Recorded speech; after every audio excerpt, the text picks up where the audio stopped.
This amp is a probably a 1960 Bassman, and those of you with sharp eyes will notice that the box is probably not original, the wooden box it's in. And this is the one of those legendary amps rescued from a trash bin. When I got it, it was someone had done this part as a head, and I rounded up the original speakers separately. Just by pure luck one day, I bought a Super Reverb with a set of 1960 Bassman speakers in it. So this amp is all original, except that the filter caps died long ago, and so this, any of these blue guys you'll see are replacement parts. What's interesting to note here is the similarity to the trainer we looked at earlier. We still have the .02 coupling caps. We have the 270K channel mix resistors. We have, but in this case, we have the tone stack that Fender later adopted for the Super Reverb and those types of amps. 100K slope resistor, 0.1 for the bass control, 0.2 for the middle control. The rest of the amp is, of course, exactly, once again, what you expect to see. All of the standardized type values across the board that you saw in a lot of the Marshalls in the power amp and so on and so forth. Another cool amp.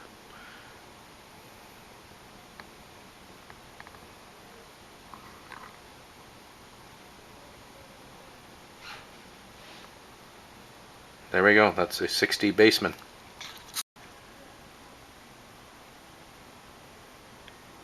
This is another one of these project amps, and this is a late 70s Bassmaster, and the whole goal of working with this amp was to take an amp which, by the time this amp was produced, was quite far evolved from the traditional JTM 45 Bassman circuit. This amp was also previously modified, so in the process of putting it back to stock, once again, I had a choice as to which circuit I wanted to install in it. Also, the other part of the exercise was to road test various coupling capacitors to see if they made a sonic difference in the way the amp sounds. There's a lot of fuss being made about mustard caps, these mullered capacitors, and I wanted to see if I could build the correct sound using stuff that was off the shelf, brand new type parts. Anyway, to walk through the amp, it's a typical, actually it's closely modeled on that PA amp I showed you earlier. This amp is closely modeled on that Marshall PA amplifier we looked at earlier. Right here we have the typical shared cathode, 200 microfarad, 820 biasing arrangement for the both halves of the first preamp tube.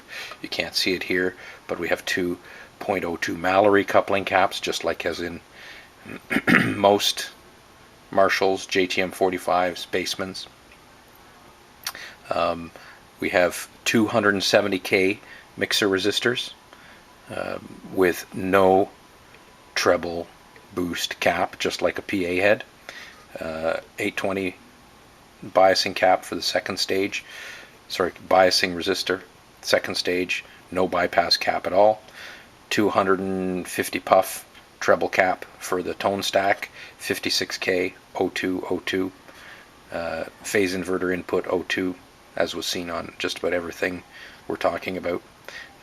This is a 0.1 capacitor here, and pair of O2s in the output coupling stage. One of the mysteries of Clapton's early Bluesbreaker sound is how did he get such incredible mid-range thickness without out of what should have been a stock JTM 45 amplifier that everyone else had access to. And one of the interesting things that came out recently is that some early JTM 45s actually did use different coupling caps in their output section. There's a couple of photos now floating around the net with amplifiers with .047 coupling caps in the in the power section.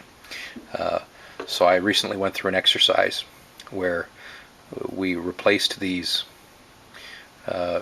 in order, going from 0.1 down to 0.0047, and tried a number of different values, and in this case I settled on 0.02 as being the most likely to my ears to produce the kind of mid-range or bass roll-off necessary so that when you push the amp really hard you get more mids rather than bass flubbiness. Anyway, this is pure speculation on my part, but I suspect is for those who do not believe the Rangemaster myth, something like this was going on in that particular Bluesbreaker amp. The other thing going on inside this amp is something I stumbled onto long ago. Looking at that early 1985 PA head, one of the key characteristics of that amp is that the volume control tapers up extremely quickly. So what I ended up figuring out was a way to make that happen was to put a small value resistor, about half the value of the pot, so say 470K, and solder it between the hot lugs of the volume pot, and basically replacing the bright cap that you would typically see in an amp.